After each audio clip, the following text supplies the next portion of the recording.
You know, I've been thinking lately about what really makes a person stand out in this world. What separates the extraordinary from the ordinary. And I'll tell you what I've come to realize. It's not about how much money you have in the bank or how many fancy titles you can stick on your business card. No, the real difference maker is something far more profound. It's about the challenge. The challenge to be more than just another face in the crowd. The challenge to rise above mediocrity and truly make your mark on this world. Now let me ask you something. When you look in the mirror each morning, what do you see? Do you see someone who's content to simply go through the motions, to drift along with the current of life, or do you see someone who's ready to grab the rudder and chart their own course? You see, life is constantly presenting us with choices. Every single day, we're faced with the decision to either settle for what's comfortable or to push ourselves beyond our perceived limits. Let me tell you, my friends, it's in those moments of choice that our true character is revealed. I remember a story about Abraham Lincoln. Whether it's entirely true or not, I can't say for certain. But the message is powerful. They say that when young age was at his mother's bedside as she lay dying, her final words to him were simply, "This be somebody, play be somebody." What a profound challenge that is.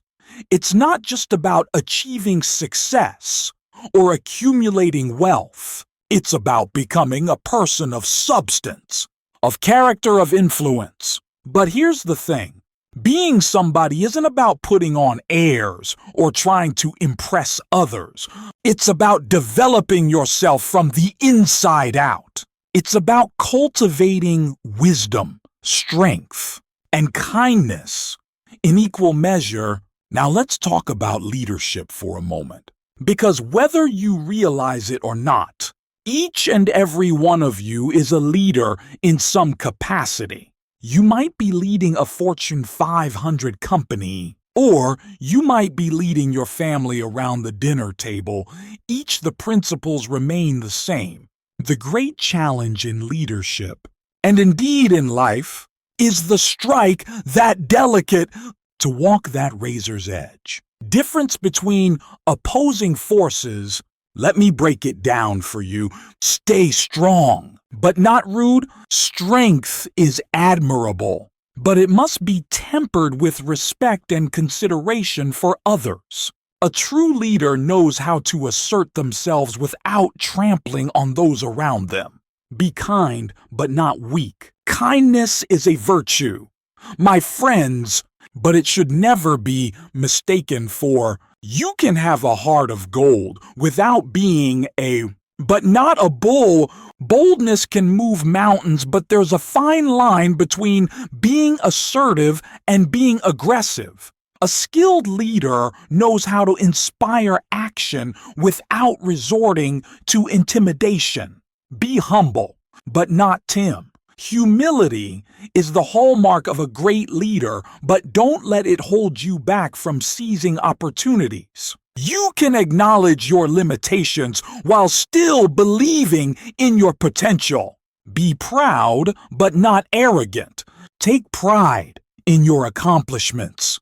It's absolutely, but remember there's a world of difference between quiet confidence and boastful arrogance. Be funny but not full.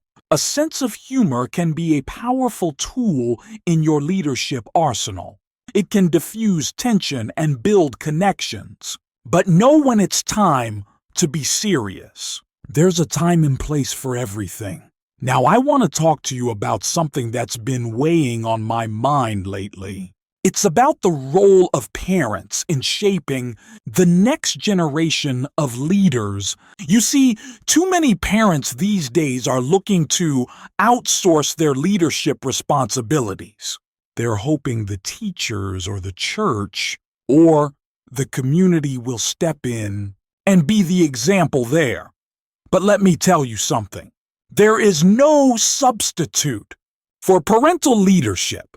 If you want your children to grow up to be leaders, then you need to lead by example. You need to embody the qualities you want to see in them.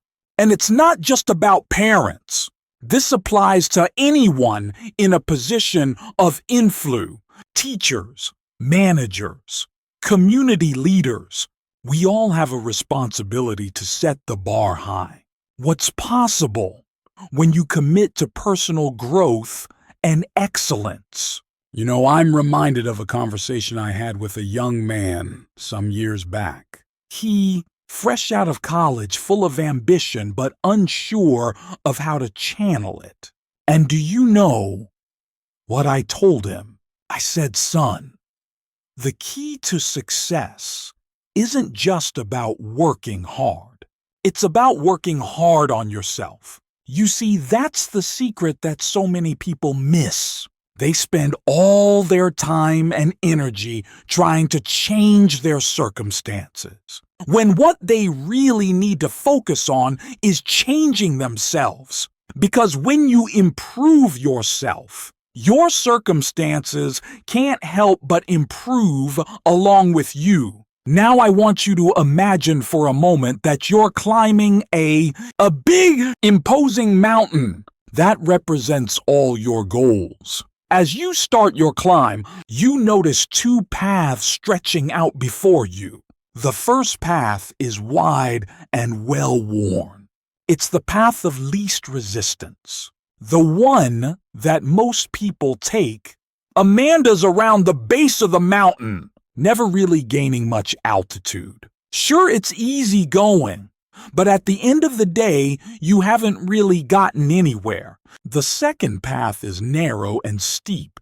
It's rocky and treacherous. It requires effort, dedication, and more than a little courage to navigate. But with each step you take, you're moving upward.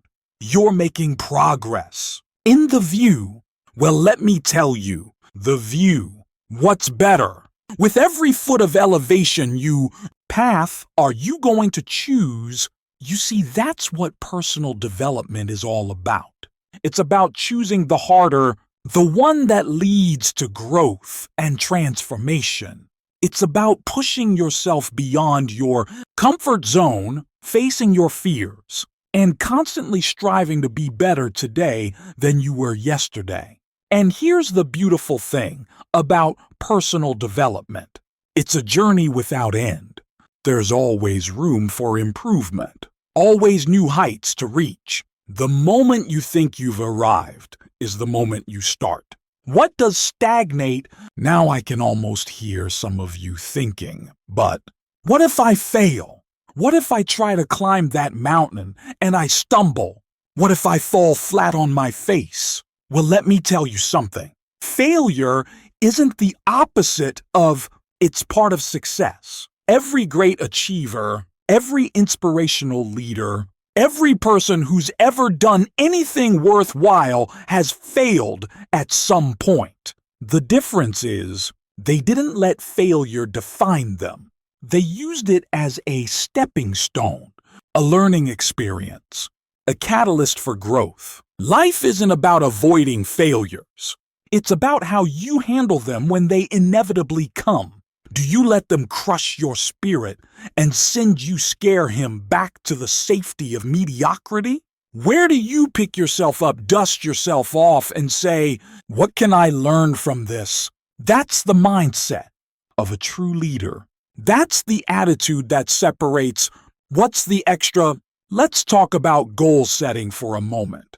Because having a clear vision of where you want to go is crucial if you're going to make any real progress in life. You know, I've always been fascinated by the power of goals. I remember reading about a study they did with the graduating class of Yale University. Back in 1953, they asked the graduates if they had a clear, written set of goals for their future. Only 3 of the graduates had such a list. 20 years later, they followed up with the surviving members of that class. The three who had clear written goals had accumulated more wealth than the other 97 combined. Now, whether that study is entirely accurate or not, the principle holds true. Having clear defined goals gives you purpose. It gives you something to strive for. But here's the catch. It's not enough to just set. You've got to have a plan to achieve them. You've got to be willing to put in the work day in and day out, even when you don't feel like it, especially when you don't feel like, because let me tell you something. Success isn't about what you do when you're motivated. It's about what you do when you're not motivated. It's about developing the discipline to push through the tough, to keep moving forward even when the path, it's steep. And that brings me to another crucial point. The importance of continuous learning. You see, the world is changing faster than ever before. What worked yesterday might not work tomorrow.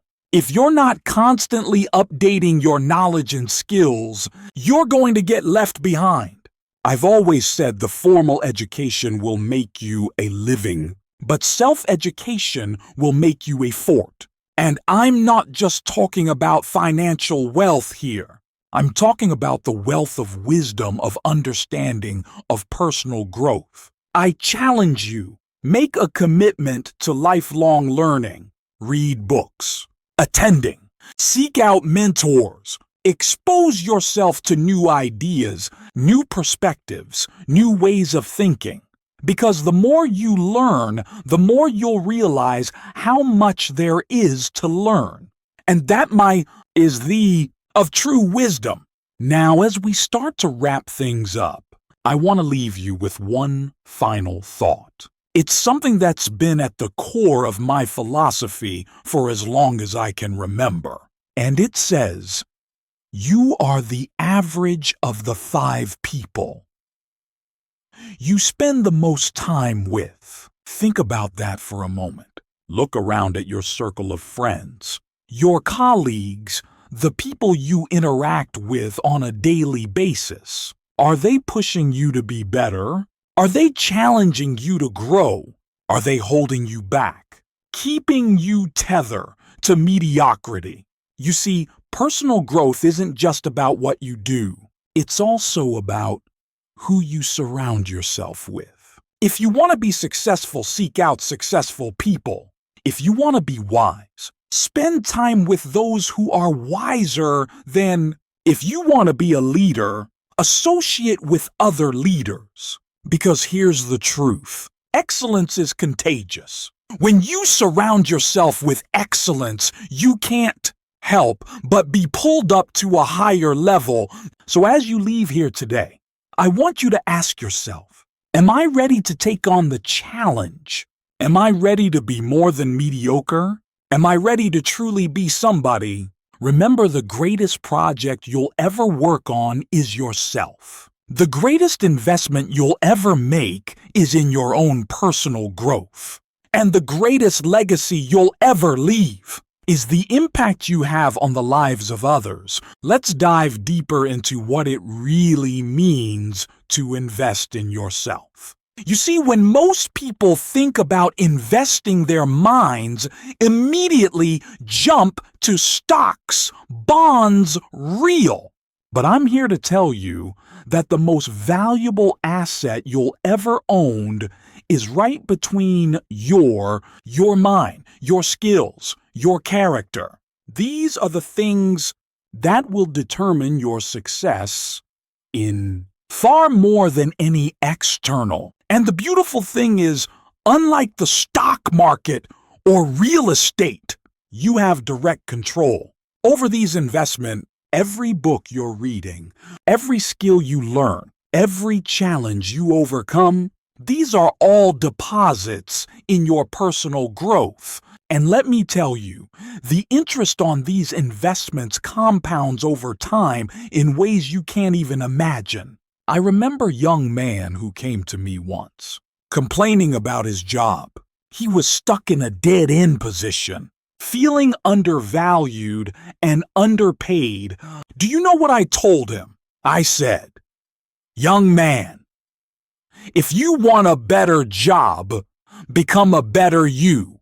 You see, too many people are waiting for their circumstances. What is the change? When what they really need to do is change themselves. They're hoping for a lucky break, a windfall, some external force to come and transform their lives. But that's not how it works. Lasting. The kind of change that transforms your life from the inside out. That only comes from within. It comes from making a decision right here, right now, that you're going to be more tomorrow than you are today. Now, I want to talk to you about something that's often overlooked in discussions about success, personal growth. It's the power of habit. You see, our lives are essentially the sum of our habits. The person you are today is the result of the habits you developed over the years, and the person you'll be in 510, 20 years from now. Well, that person is being shaped by the habits you're forming right now. Think about that for a moment. Every action you take, every decision you make, it's like a vote for the type of person you want to become. Are your daily habits voting? Snooze for 6 and excellence. Or are they voting for mediocrity and stagnation? I've always said, the discipline is the bridge. Difference between goals and accomplishment. And what is discipline, if not a series of good habits, is consistently over time. Now, I know what some of you, but changing habits is hard. And you're right, it is. But let me ask you this. What's harder? Changing your habits or living with the regret of unfulfilled potential? You see, the pain of discipline weighs ounces, but the pain of regret weighs. And believe me, I've seen far too many people crushed under the weight of what could have been to ever recommend that path to. So how do you go about changing your habit? Well, it starts with awareness. You need to take a good, hard look. What's your current habits? What are you doing day in and day out that's moving you towards your goals? And more importantly, what are you doing that's holding you back? Once you've identified the habits you want to change, the next step is to replace them with positive alternatives. You see, you can't just eliminate a bad habit. Nature of horrors, a vacuum. You need to fill that space with something better. If you're in the habit of watching TV for hours every evening, replace that with reading or learning a new skill. If you're in the habit of hitting the snooze button every morning, replace that with getting up early and starting your day with purpose. And here's the key. Start small. Don't try to overhaul your entire life overnight. That's a recipe for burnout and disappointment. Instead, focus on making tiny, consistent improvements every single day. You know, there's a concept in Japan called kaizen. It means continuous improvement through small, incremental changes. And let me tell you, it's one of the most powerful ideas I've ever come across. Imagine if you could improve yourself by just one every day. That might not sound like much, but over the course of a year, you'd be 37 times better than when you started.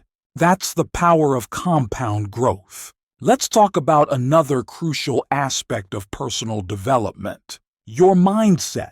You see, your mindset is like the operating system of your brain. It determines how you interpret and respond to everything that happens in your life. And there are essentially two types of mindsets: a fixed mindset and a growth mindset. People with a fixed mindset believe their qualities are carved in stone. They think intelligence, personality, even moral character are fixed traits that can't be changed. The people with a growth mindset, they see things differently. They believe that their most basic abilities can be developed. Dedication and hard work, they see brains and talent as just the starting point, not the whole story. And let me tell you, the difference between these two mindsets is night. And people with a fixed mindset shy away from seeing them as threats to their perceived AB. But those with a growth mindset, they embrace challenges, seeing them as opportunities to learn and grow. So I asked you, which mindset are you cultivating? Are you telling yourself, I can't do this, or I can't do this? Because that little word, it makes all the difference in the world. You see, adopting a growth mindset isn't just about positive thinking. It's about understanding the plasticity of the brain, the malleability of intelligence, prints, and character. It's about believing in the power of effort, learning, and persistence. And here's the beautiful thing. Just like any other aspect of personal development, your mindset can be. It's not easy, mind you. It requires conscious effort and practice. But the payoff, it's nothing short of transformation now. I want to circle back to something we touched on earlier, the importance of your environment, because your mindset, your habits, your personal growth, they don't happen in a vacuum. They're profoundly influenced by the world around you. You know, I once heard someone say, if you want to fly with the eagles, you can't scratch with the turkey. And while that might sound a bit hoar, there's a lot of truth to it. Your environment, the people you associate with, the information you consume, the places you spend your time, it all shapes you in ways you might not even realize. It's like osmosis. You can't help but be influenced by the world around you. So if you're serious about personal growth, about becoming the best version of yourself, you need to be intentional about creating an environment that supports your goals. Surround yourself with people who inspire you, who challenged you to be better. Seek out mentors who've already walked the path you're on. Create a physical space that energizes you and promotes productivity. And don't forget about your mental environment. The books you read, the podcasts, you listen to, the shows you watch, all of these are inputs that shape your thinking. And by extension, your action. I'm not saying you need to cut everyone out of your life who doesn't align perfectly with your goal. That's not realistic. And it's not healthy. But you do need to be aware of the influences in your life and make conscious choices about who and what you allow to shape your thinking. You know, I'm reminded of a story about a young entrepreneur I met some years back. He was struggling to get his business off the ground, working long hours, but not seeing the results he wanted. And when I asked him about his daily routine, do you know what I discovered? He was starting every day by scrolling through social media, comparing himself to others who seemed to be more successful. He was ending each evening binge-watching TV shows that left him feeling drained and unmotivated. And I said to him, son, you're poisoning your mind before you even start your day. And you're putting yourself to sleep with mental junk food. Is it any wonder you're not seeing the progress you want? You see, what you feed. Your mind is just as important as what you feed your body. Garbage in, garbage out, as they say in the computer world. And the same principle applies to your mind. So I challenge you, take a good heart. Look at your mental diet. Are you consuming information that nourishes your mind and fuels your growth? Or are you filling up on mental junk food that leaves you feeling sluggish and uninspired? Now let's talk about something that's absolutely crucial on this journey of personal development: taking action. Because all the knowledge in the world, all the goals and plans and good intentions, they don't mean a thing if you don't take action. You see, there's a big difference between knowing and doing. And I've met far too many people who are walking encyclopedias of self-help knowledge. But their lives haven't changed one bit, because they're stuck in what I call the learning loop. The go from book to book, seminar to seminar, always learning but never applying. And let me tell you, that's a dangerous place to be, because it gives you the illusion of progress without any of the real benefits. Don't get me wrong, learning is crucial, but it's only the first step. The real magic happens when you take that knowledge and put it into action. When you take those ideas and turn them into habits, when you take those concepts and make them a part of who you are. You know, I've always said that to have more, you must become more, but let me add to that, to become more, you must do more. You must take action consistently and persistently, even when you don't feel like, especially when you don't feel like, because here's the truth. Motivation, it comes and goes. But discipline, that's what carries. Discipline is what gets you out of bed at 5 a.m. to work on your goal. Discipline is what keeps you going when the initial excitement is worn off. And the beautiful thing about action is that it creates its own motif. When you start seeing results, even small ones, it fuels you to keep going. It creates a positive feedback loop that can propel you to heights you never thought possible. So I challenge you, don't just be a learner, be a doer. Take what you've learned and put it into practice. Start small if you need to, but take that first step, however. Imperfect it might be. Remember, you don't have to see the whole staircase to take the first step. You just need the courage to begin. Now I want to touch on something that's often overlooked in discussions about success and personal growth. It's the power of gratitude. Easy, and our pursuit of more success, more money, more achievement. It's easy to lose sight of what we already have. We become so focused on where we want to go that we forget to appreciate where we are. But gratitude, my friends, is like fertilizer for the seeds of success. It nurses your spirit, fuels your motivation, and opens your eyes to the opportunities all around you. I remember a time in my own life when I was so focused on what I didn't have that I couldn't see the abundance that was already. I was always chasing the next goal, the next milestone, never stopping to appreciate how far. And do you know what happened? I burned out. I lost my joy, my passion, my zest for life. It wasn't until I learned to practice gratitude that things began to turn around. You see, gratitude shifts your focus from what's lacking to what's present. It turns your attention from what's wrong to what's right. And in doing so, it changes your entire perspective on life.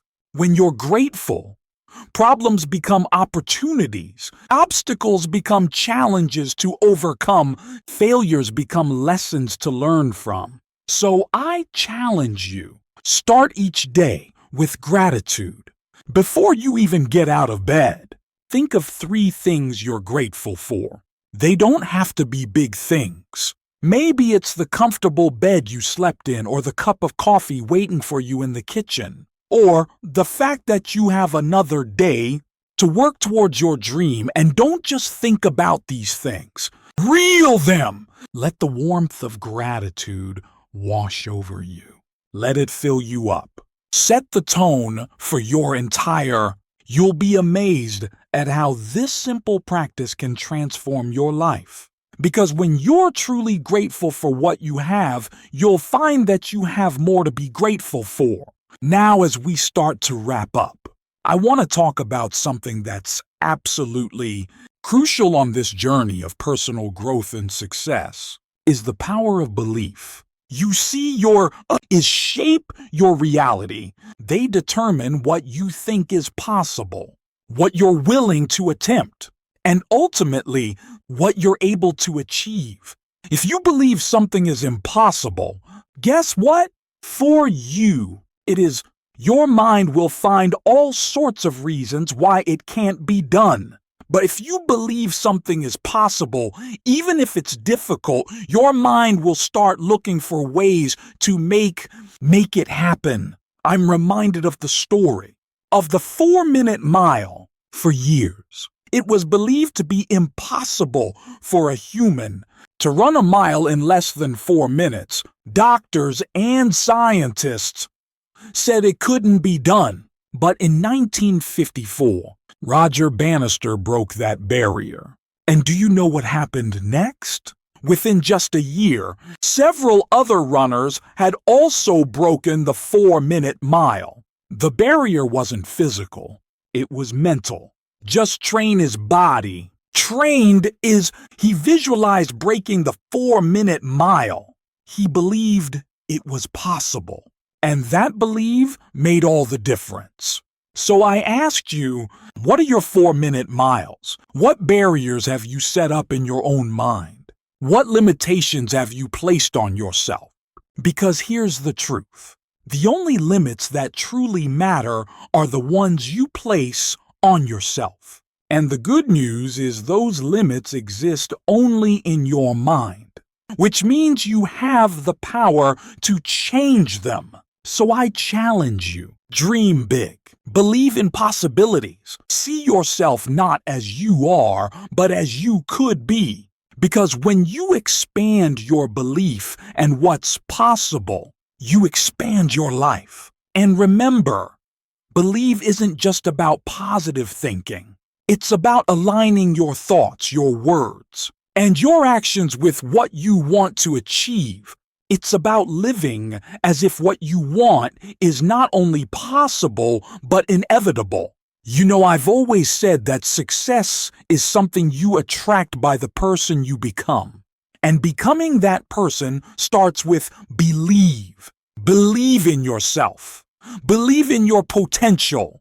Believe in your dreams. So as you leave here today, I want you to make a commitment to yourself, to your growth, to your future, a commitment to become the very best version of yourself. Because here's the thing, the world needs what you have to offer. Your unique talents, your unique perspective, your unique contribution. But it's up to you to develop those talents. Once to refine that perspective. To make that contribution, the journey won't be easy. There will be obstacles, setbacks, moments of doubt. But remember, diamonds are formed under pressure. Steel is forged in fire. And your character, your strength, thanks your greatness. They're forged in the crucible of challenge so embrace the challenge. Welcome the struggle. See, every obstacle is an opportunity to grow, to learn, to become more, and always remember, the greatest project you'll ever work on is yourself. The greatest investment you'll ever make is in your own personal growth. And the greatest legacy you'll ever leave is the impact you have on the lives of others. You have everything you need to succeed. The potential is there. The opportunity is there. The only question is, are you ready to seize? The choice is yours. The time is now. Go out there and make your mark on the world. Because if not you, then, if not now, then when, thank you. And may your journey be filled with growth success and the joy of becoming all that you're capable of being